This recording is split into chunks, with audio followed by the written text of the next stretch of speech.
This Family Life News podcast is made possible by the support of listeners like you.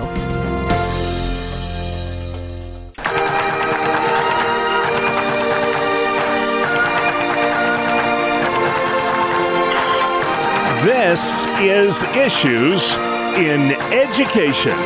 Mondays during the Noon Report, we spotlight the issues that impact our schools with Dr. Ralph Kerr at the Teaching and Learning Institute in beautiful Houghton, New York. Ralph, those birds are chirping, and we're all itching to get outside. Spring is in the air, my friend. Shouldn't be too much longer. No, I'm waiting for the hummingbirds to come back to my feeder. All right. We want to begin with an issue we've discussed a lot on this program, and that is the electric school bus controversy. New York schools are pushing back against the EV mandate. That mandate kicks in less than a decade, and next year is when schools have to begin phasing in these electric buses. What's going on out there when it comes to these EV mandates? Well, as you said, the governor is mandating by 2027 that all school bus purchases must be electric buses. And then by 2035, the whole fleet has to be all electric. And a couple of districts, Naples is one and Lakeshore is another over on Lake Erie, got federal grants in order to get into this. And both Naples and Lakeshore are reporting that when the kids get on the bus, it's cold in the morning because the electric is being used to run the engine rather than to heat the inside of the bus. Some of the buses just won't handle the longer bus routes, and they also are finding that the operating costs on a daily basis are 3 to 5 times more than the diesel buses. So all the way around, it's going to be a problem. Yeah, that's what everyone's saying. Of course, these electric bus purchases require voter approval, but so far, voters are overwhelmingly saying, not in my backyard.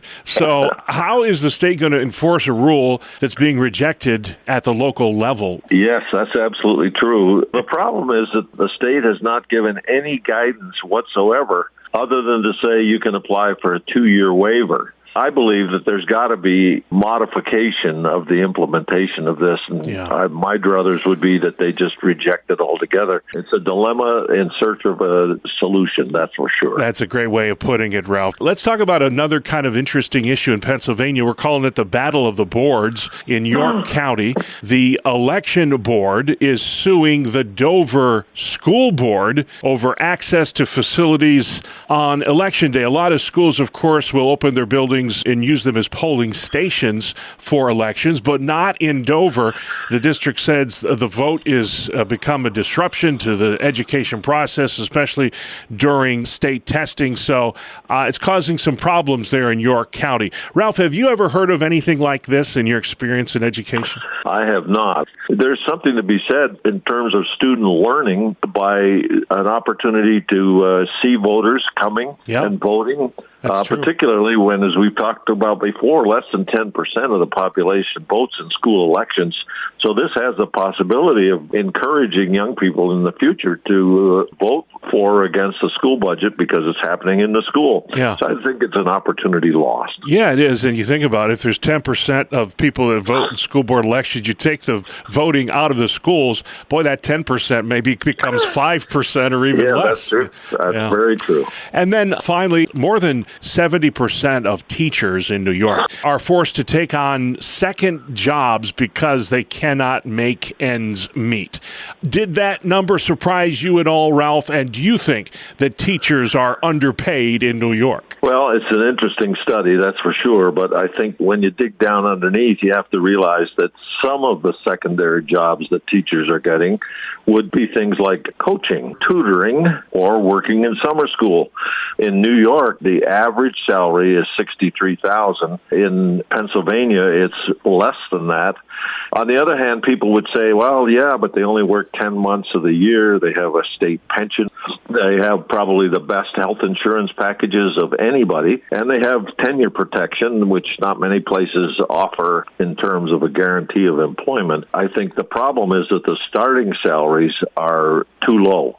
as you go through the steps in a contract, it's not unusual for them to be making $85,000, $90,000, or $100,000. Yeah. When you get to that point, you have to say, for 10 months' work, particularly those salaries on the high end of the scale, I don't think are unreasonable, and I'm wondering why people would have to get a second job if they're making, $70,000 or $80,000. Good point. Good point indeed. Ralph makes a lot of them. And if you have questions on any of these topics, teacher salaries, the Board of Education controversy in Pennsylvania, or electric school buses, or you'd simply like to learn more about the Teaching and Learning Institute, what are you anyway, Ralph? Where can folks find you online?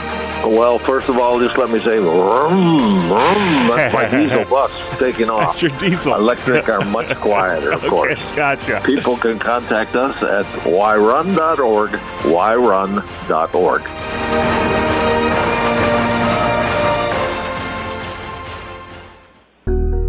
Thank you for listening to this Family Life News podcast. If you've been encouraged by what you've heard, please share it with others and click the subscribe button to automatically receive future episodes. Family Life is a listener-supported ministry. Podcasts like this are made possible by your financial partnership. Find out more at familylife.org.